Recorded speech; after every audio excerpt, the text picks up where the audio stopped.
Continuamos. Ricardo Pérez Fernández, el fenómeno Trump. ¿Cómo explicar?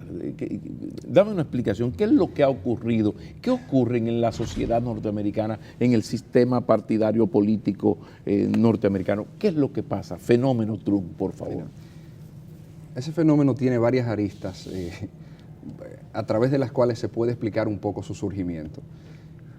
A mí me parece que Donald Trump es una expresión sociopolítica de la ansiedad y el temor que siente un cohorte de la población norteamericana, que se refugia en el Partido Republicano.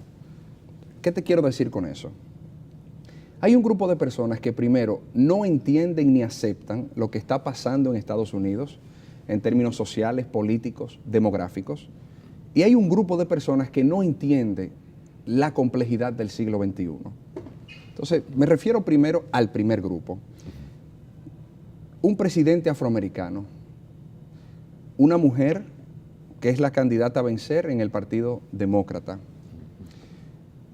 un país que ha ido girando hacia el liberalismo en términos social.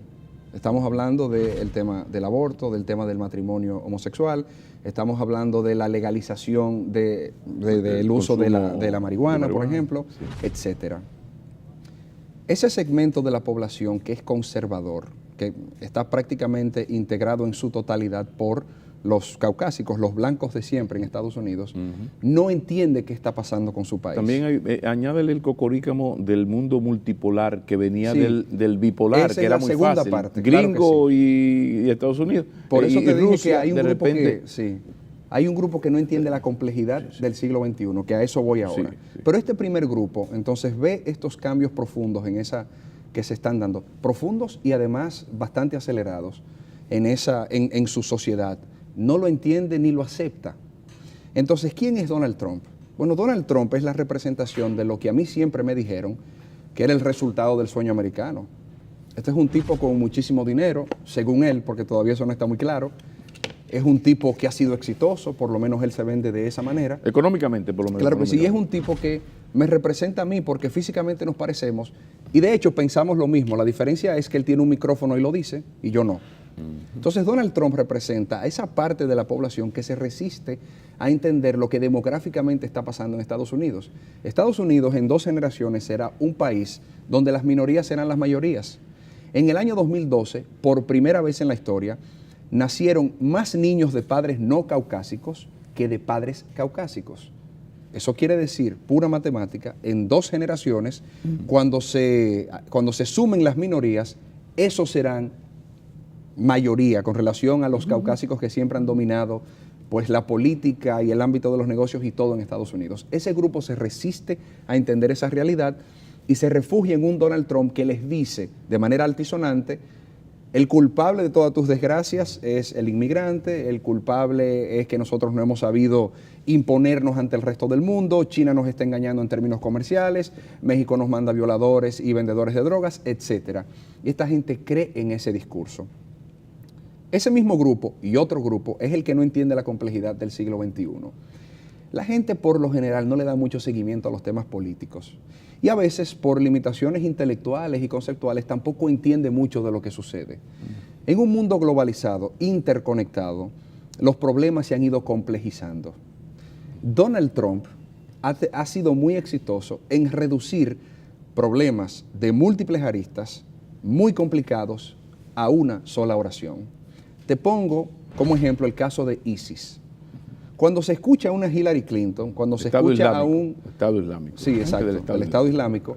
Cuando se escucha a Hillary Clinton, cuando se escucha al presidente Obama, a John Kerry, explicar el fenómeno del Estado Islámico y cuáles serían las posibles respuestas para, en un futuro no muy lejano, poder prescindir de él, poder eliminarlo, son respuestas muy largas y complejas, que toman en cuenta todos los factores que interceden en un problema que ciertamente tiene un alto componente de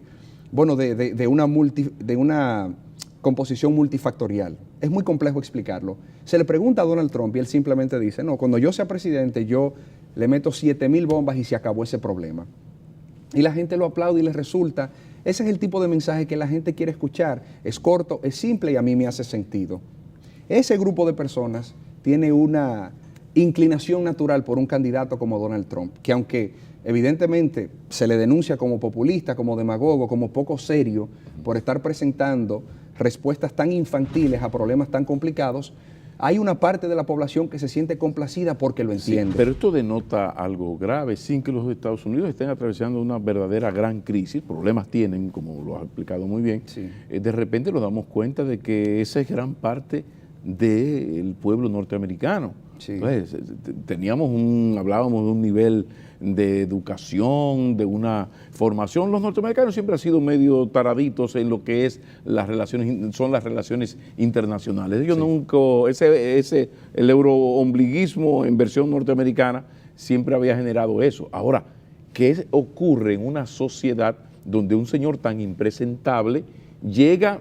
Porque no es que el ultranacionalismo tiene una minoría más o menos importante. No. Es que este señor es el líder del Partido Republicano en términos de preferencia de votos. Incluso ahora para el 15 de marzo, estaba anoche mirando una encuesta y me doy cuenta que duplica las preferencias en el estado de Florida. Sí, que es el de Marco Rubio. Además. A Cruz y a Rubio duplica las preferencias. Sí. Bueno, ¿qué está pasando en esa sociedad? Incluso en una sociedad como ya la del estado de Florida, donde hay muchos hispanos, y el discurso de este señor es antihispano. Háblame de la sociedad estadounidense. ¿Qué está pasando? Y te diré más. Bienvenidos al tercer mundo, señores gringos. Y te diré más. El nivel de votación que ha tenido Donald, en sentido general el Partido Republicano en este proceso de la contienda intrapartidaria, pero Donald Trump de manera particular, debe de llamar a preocupación a los demócratas. En el estado de Nevada, solamente Donald Trump tuvo más votos que lo que tuvo Hillary Clinton y Bernie Sanders de manera consolidada.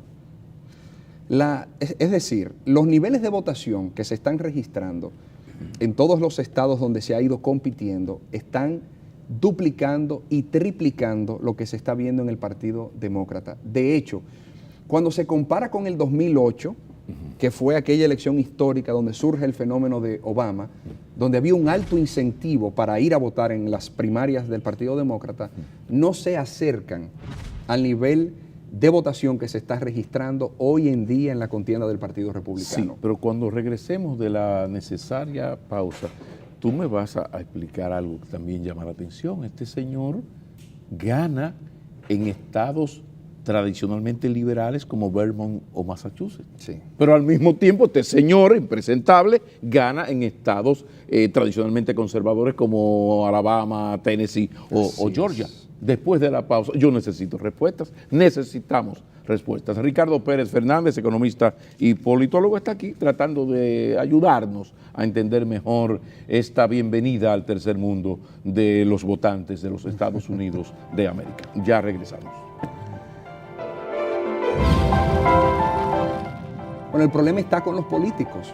Es que los políticos no están haciendo su trabajo. Entonces necesitamos que uno que no sea político haga el gran esfuerzo de entrar al terreno de la política y nos salve de este atolladero en el que nos tienen metidos